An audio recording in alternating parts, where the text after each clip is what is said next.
ही dish ना घरात सगळ्यांचीच फेवरेट आहे आणि गरमागरम खायला तर खूपच मजा येते. त्यासाठी 4 उकडलेली बटाटे स्मॅश करून घेतली, एक बारीक चिरून कांदा घातला, कोथिंबीर घातली होती, हळद, धनेपूड, जिरेपूड 1-1 चमचा घातला. त्यानंतर फोडणीसाठी मी इथे राई घातलं होतं.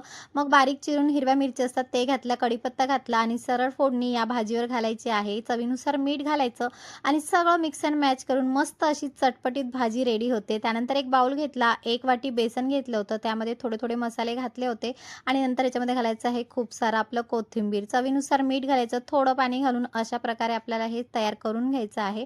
आणि मग इथे मी घेतलं होतं ब्रेड. एका साईडला मी लावली होती हिरवी चटणी आणि एका साईडला ही भाजी लावली आणि याला 4 पीसेसमध्ये मी कट केलं होतं. नंतर मी दुसरा ब्रेड घेतला, त्याच्या एका साईडला भाजी लावली आणि एका साईडला चीज आणि नंतर याला मी असं ट्रायंगल शेपमध्ये कट केलं होतं. म्हणजे आईला असं खूप आवडतं. हे सगळं ह्याच्यामध्ये डीप करायचं आणि मस्तपैकी गरमागरम फ्राय करायचे म्हणजे कटलेट्स किंवा ब्रेड पकोडा म्हणा.